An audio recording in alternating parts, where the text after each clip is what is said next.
वर्तमान में कोविड-19 की भारत में जो स्थिति है उसके बारे में। इसमें हम आपको ये बता रहे हैं कि भारत में आज भी जो केसेस पर मिलियन पॉपुलेशन हैं वो 837 हैं, जो कि विश्व के सभी बड़े देशों की तुलना में अभी भी काफ़ी कम हैं। और कुछ देश तो ऐसे हैं जहां भारत की तुलना में 12 या 13 गुना अधिक केस हैं पर मिलियन पॉपुलेशन। अगर हम मृत्यु को देखें पर मिलियन पॉपुलेशन के हिसाब से तो ये 20.4 है भारत में। ये भी विश्व में सबसे कम मृत्यु दरों में से है। अनेक देश ऐसे हैं जो आप इस ग्राफ में देख रहे हैं जहां 21 टाइम्स या 33 times higher deaths per million population हैं। ये महत्वपूर्ण स्लाइड है क्योंकि हमारा ये मानना है कि जब हम कोविड से लड़ाई कर रहे हैं तो एग्रेसिव टेस्टिंग सबसे बड़ा हथियार है। और जैसा मैंने पहले भी आपको बताया था कि WHO के गाइडेंस नोट में ये कहा गया है कि एडिक्वेट टेस्टिंग तब होती है जबकि आप प्रतिदिन 140 टेस्ट प्रति 10 लाख पॉपुलेशन करें और इस दर को लंबे समय तक कायम रखें। So you need to do 140 test per day per million and you need to continue this level of testing over a prolonged period of time।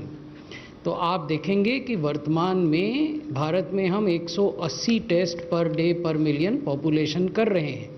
लेकिन एक और जो महत्वपूर्ण बात है वो ये है कि ये जो पर मिलियन टेस्ट का मापदंड है इसको पॉजिटिविटी के साथ जोड़कर देखा जाना चाहिए। केवल टेस्ट कर लेना ही पर्याप्त नहीं है। आपको ये टेस्ट इस स्तर पर 140 टेस्ट प्रतिदिन प्रति 10 लाख पॉपुलेशन करने हैं ताकि आपकी पॉजिटिविटी घटकर 10% पर आ जाए पहले चरण में, और जारी रखना है इस स्तर की टेस्टिंग को ताकि आपकी पॉजिटिविटी घटकर 5% या उससे कम हो जाए। So that is the ultimate aim, to maintain this level of testing and to bring positivity down to 5% eventually or even lower than that। ये जो अगली स्लाइड है इसमें हम आपको ये बता रहे हैं कि आज भी भारत में 30 राज्य और यूनियन टेरिटरीज संघ शासित प्रदेश ऐसे हैं जहां की पॉजिटिविटी भारत की जो पॉजिटिविटी का औसत है उससे कम है। सबसे नीचे भारत की पॉजिटिविटी है देश की विच इज़ 8.07। ये भी डायनेमिक फिगर है, प्रतिदिन ये बदलता है, तो हम आपको लेटेस्ट आंकड़ा दिखा रहे हैं। और ये वो राज्य हैं कुछ राज्य, क्योंकि 30 राज्य हम आपको इस स्लाइड में नहीं दिखा रहे हैं, लेकिन वो बड़े राज्य हैं जहाँ की पॉजिटिविटी देश की पॉजिटिविटी से कम है।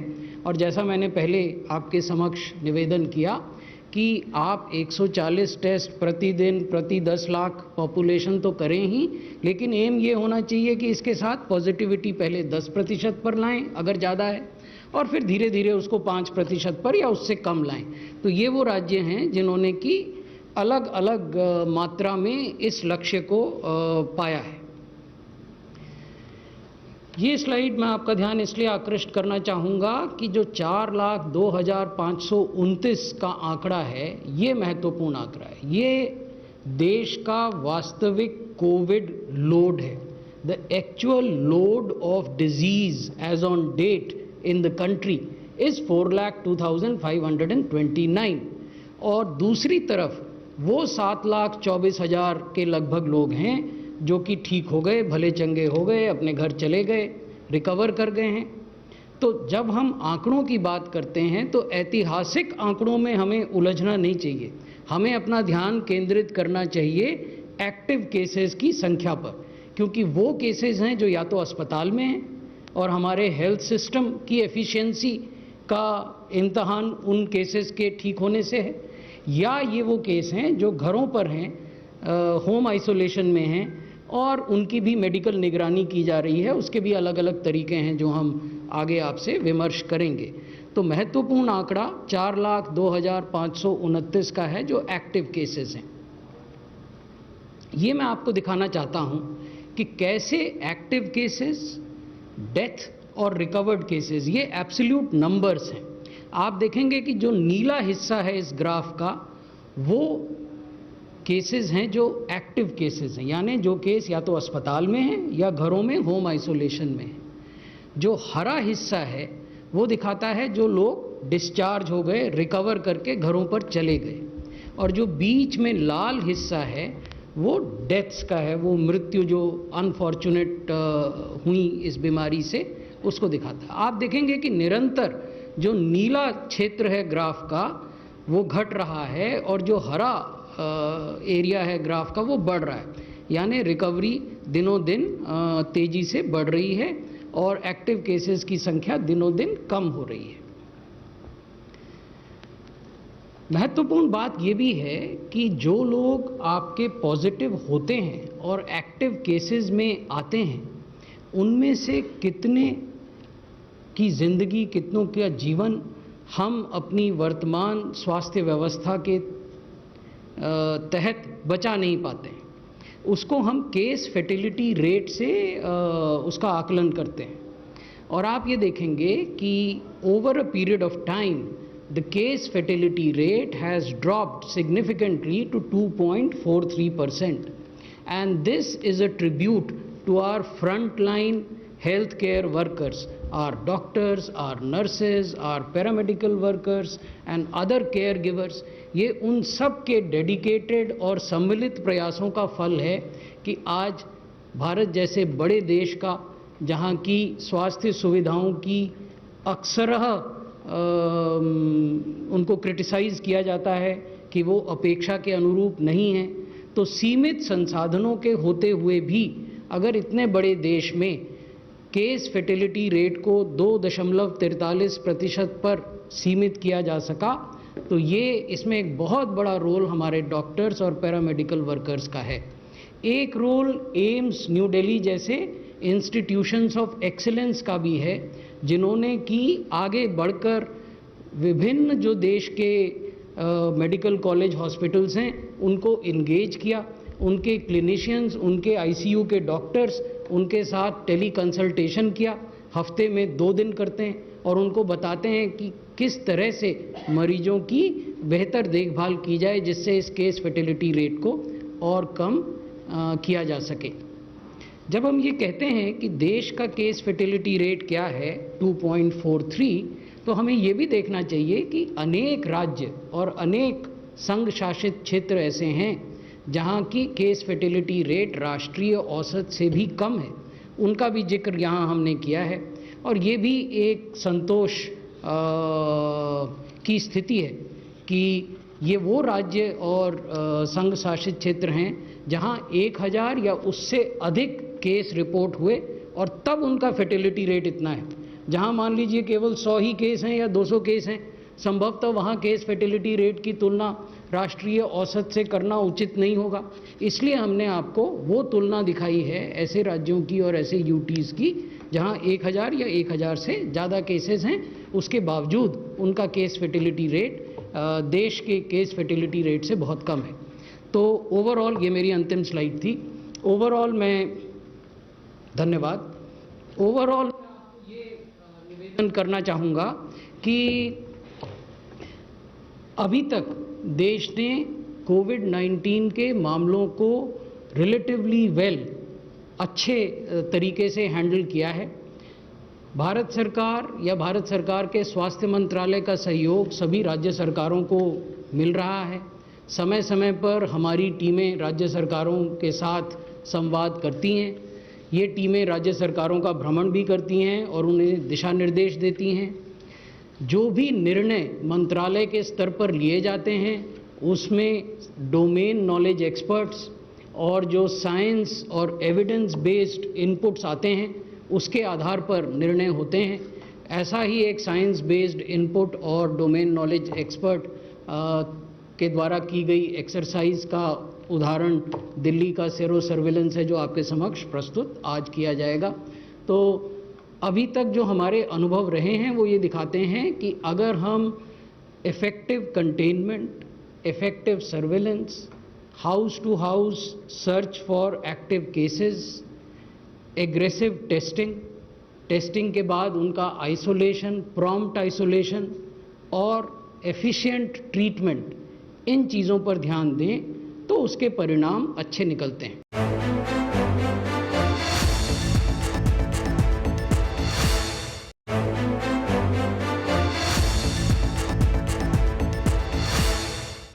मैं आज आपके समक्ष एक साइंटिफिक स्टडी सीरो प्रेवलेंस पे जो दिल्ली की आबादी के ऊपर की गई थी उसके बारे में एक संक्षिप्त विवरण प्रस्तुत करूंगा। जैसा कि आप सभी इस बात से जानकारी रखते हैं कि हमारे पास दो प्रकार के टेस्ट होते हैं। अगर कोई भी संक्रमण चाहे वायरल हो, बैक्टीरियल हो या किसी और पैरासिटिक हो, वो बॉडी में दो प्रकार के रिस्पॉन्स जनरेट करता है।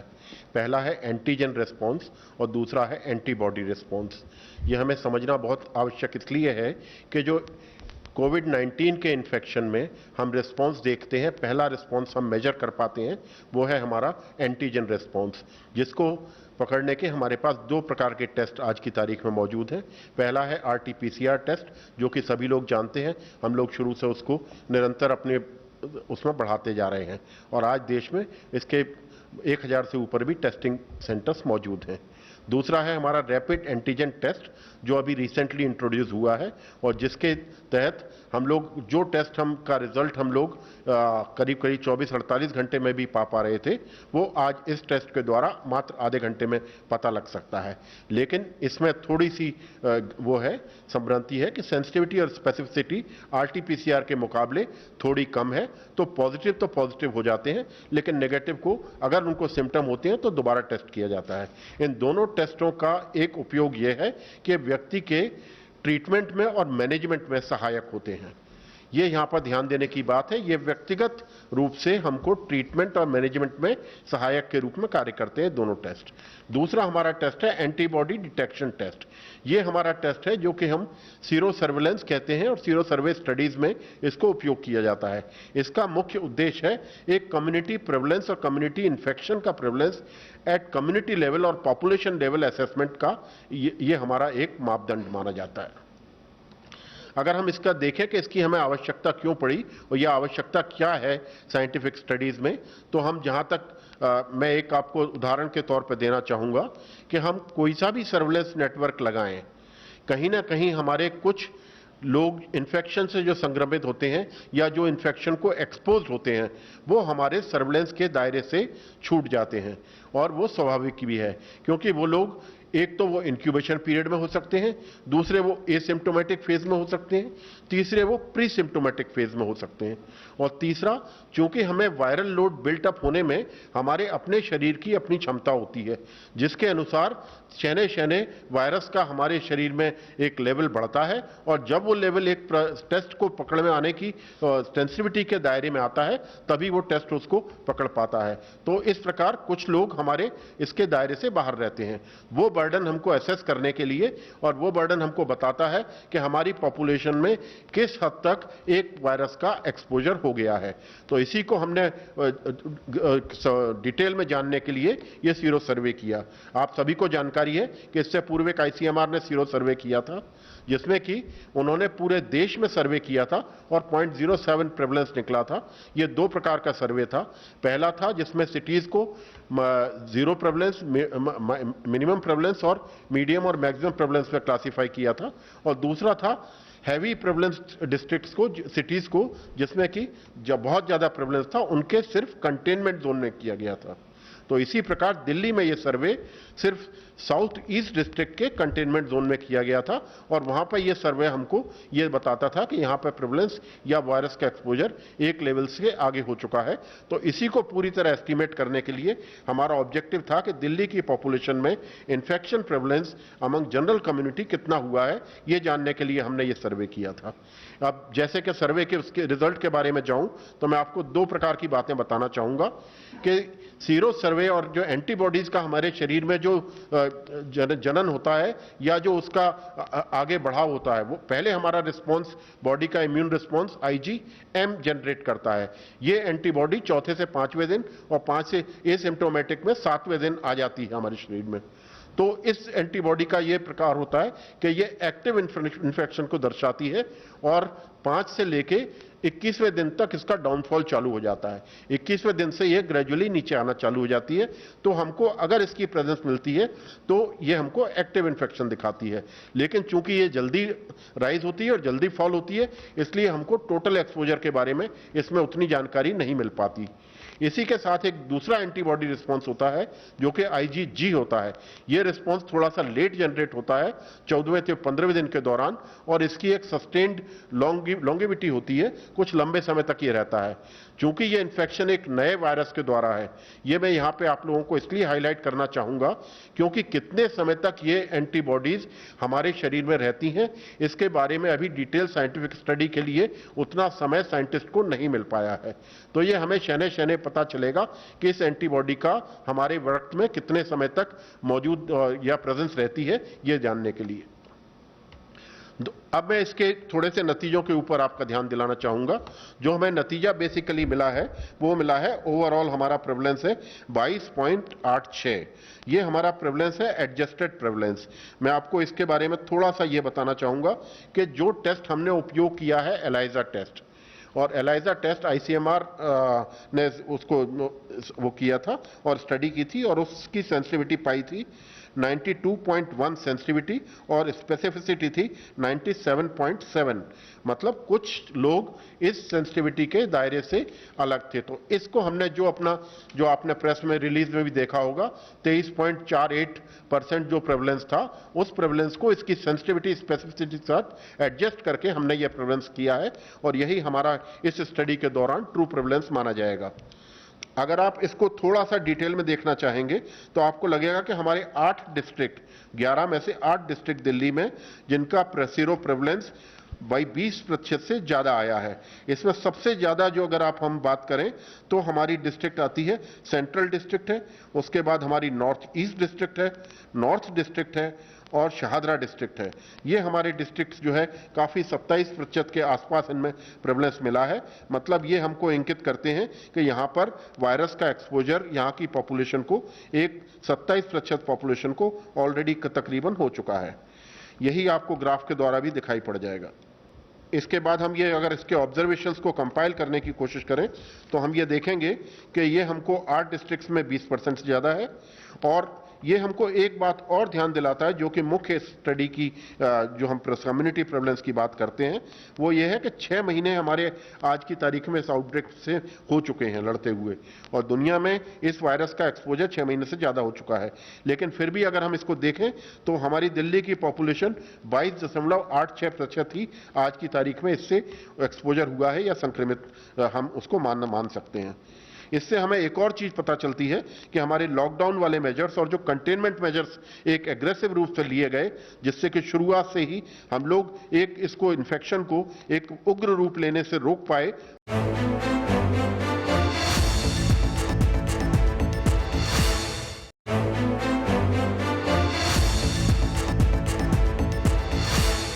सबसे पहले है कि ये जो आज हम पिक्चर देख रहे हैं, 23% के लगभग ओवरऑल दिल्ली की पॉपुलेशन में संक्रमण हो चुका है और एंटीबॉडीज़ बन गए हैं।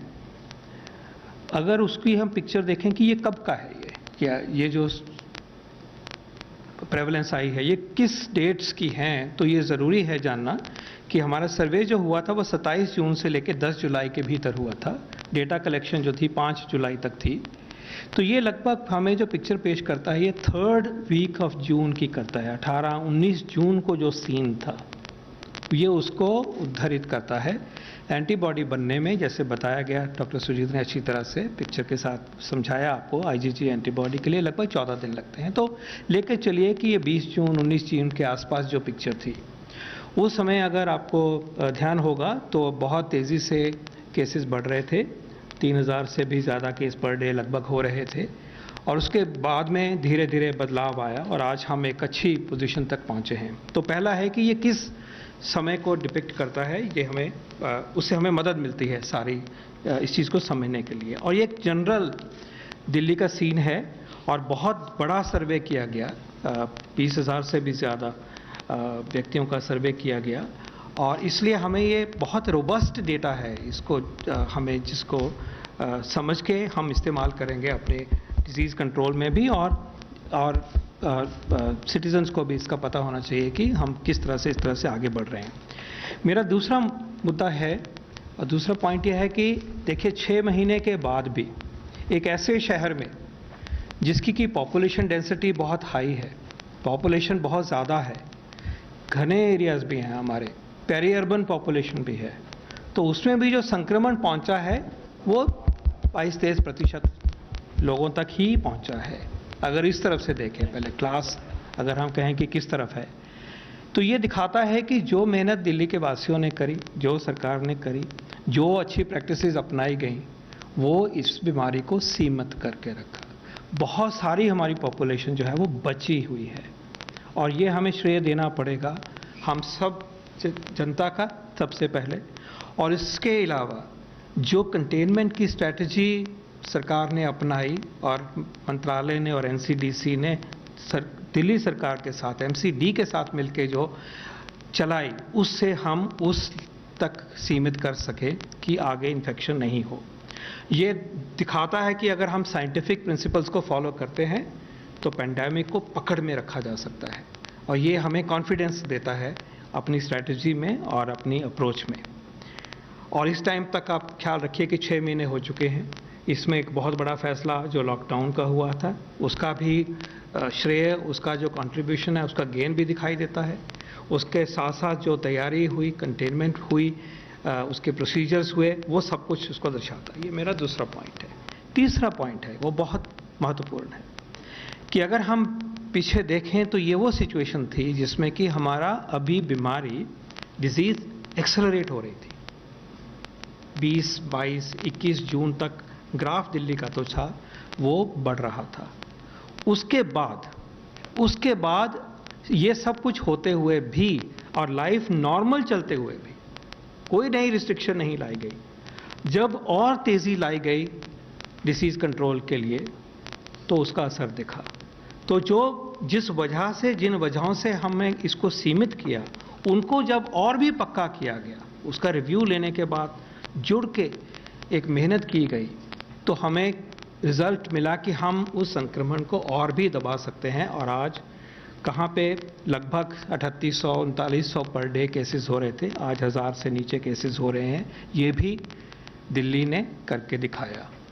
तो ये भी हमें कॉन्फिडेंस देता है, और ये बहुत इंपॉर्टेंट बात उभर के आ रही है in terms of disease control, that when you work in a systematic way, by contact tracing, by testing, by containment, by isolation, by quarantine, और एकजुट होकर उसको आप लागू करते हैं तो असर दिखाई देता है। और इसके साथ साथ नॉर्मल ज़िंदगी को जीते हुए हम सब जो फिज़िकल डिस्टेंसिंग की बेस्ट प्रैक्टिसेस को लेके सस्टेन कर पाए हैं, उसका श्रेय भी उसको चीज़ को जाता है। तो ये एक जो स्टोरी लाइन है, उसको आगे जो हुआ है उसमें जो कॉन्फिडेंस हमें दिखाई देता है एक कलेक्टिव अप्रोच का, वो भी इसमें चिन्हित हुई है जब हम आज इस सर्वे को देखते हैं। मेरा लास्ट पॉइंट है जो कि शायद सबसे महत्वपूर्ण है। आप याद रहे कि अभी भी 77% हम सब संक्रमित नहीं हुए हैं। संक्रमण हो सकता है। वायरस को वो सब व्यक्ति पसंद हैं जिनके अंदर अभी संक्रमण नहीं हुआ, क्योंकि वो वहाँ पहुँचेगा।